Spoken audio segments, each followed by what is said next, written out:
Thanks for being here. So today we wanted to ask you a few questions about first-time home buyers. So whenever they call me or Caitlin and they ask how do we start this whole process, I always say the first step is to get you to a good lender. So we do ask certain questions like if they've been employed 2 years, stuff like that, but then we send them straight on over to you.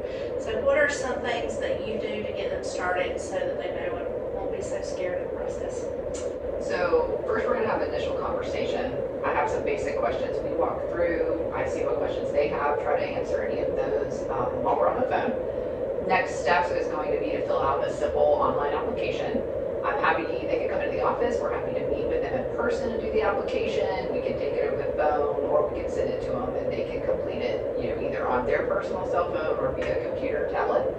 And what the application does is it's going to allow us to have a base starting point for that client. That way they know, where their credit's sitting at, what kind of loan programs they qualify for, what down payment they would be looking at, if they need a down payment or not. And this will also let them have an idea of what purchase price they can qualify for that fits in their monthly budget. Because a lot of times people will look at homes on their own before getting pre-approved, and they may be shopping higher than where their actual monthly budget is or where they can even be approved for. And that's what we want to cut out, so we don't want them falling in love with a home and they can't afford it. Exactly. Yeah. Once you look at a $300,000 home but can only qualify for $250,000, that's a big difference. So then it's hard to be satisfied. So I think that's the biggest step with first-time home buyers is have a solid base starting point. Even if they're not ready to purchase for 10, 12, 24 months, they need to know, initially where they're at so they can put a good game plan in place to reach the goals that they want to. As a first-time home buyer, what kind of paperwork are they going to have to bring to you? If they are a normal W-2 employee, so not self-employed, do not own their own business, it's going to be, we call them the 4 twos. So it's going to be your most recent 2 pay stubs if you're paid bi-weekly. If you are paid weekly, we have to have 30 days, so it would be 4 pay stubs. Your most recent 2 bank statements, last 2 years W-2s, and then we could do driver's license.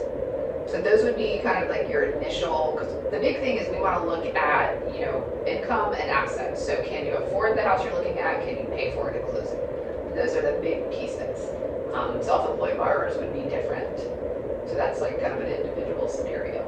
And we are realtors Crystal and Caitlin at the table with Fallon Hill with Cross Country Mortgage.